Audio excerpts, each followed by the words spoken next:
সবসময় জানবেন, যেটা হিউম্যান ক্যারেক্টার বা হিউম্যান সাইকোলজি, আমরা সেই জিনিসটার প্রতি সবচেয়ে বেশি আকৃষ্ট হই বা সেই জিনিসটাকে আরো বেশি করে চাই যেটা সহজে আমরা পাই না। রাইট?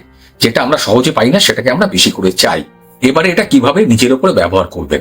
সবসময় নিজের ভ্যালুটা হাই রাখবেন। নিজেকে সহজেই ডাকলো, চলে গেলাম, ও একটা ফোন করলো, ফোনটা ধরে ফেললাম, নো।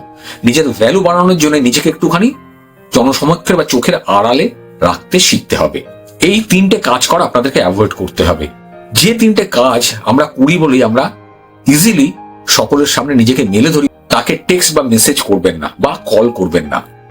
যাকে আপনার ভালো লেগেছে বা যাকে আপনি আপনার মনের কথা, ভালোবাসার কথা বলতে চাইছেন, তার সমস্ত কথাতে হ্যাঁতে হ্যাঁ মেলাবেন না। সে যা বলছে তাতেই হ্যাঁ, সেটা বলা বন্ধ করতে হবে। ওভার এক্সাইটেড হবেন না। সে সামনে আসলো, সাংঘাতিক, আমার দারুণ লেগেছে, নো। ওভার এক্সাইটমেন্ট দেখাবেন না। আপনার কথার যে একটা মূল্য আছে, একটা দাম আছে, আপনার যে একটা ভ্যালু আছে, সেটা সেই মানুষটার সামনে সবসময় দেখানোর চেষ্টা আপনাকে করতে হবে। বেশিরভাগ সময় আমরা এটা ভুল করে ফেলি। তাকে দেখে উচ্ছ্বসিত হয়ে গিয়ে সে যা বলছে তাই বলে ফেলি। এইটা করা থেকে কিন্তু আপনাদেরকে বেরিয়ে আসতে হবে বন্ধুরা।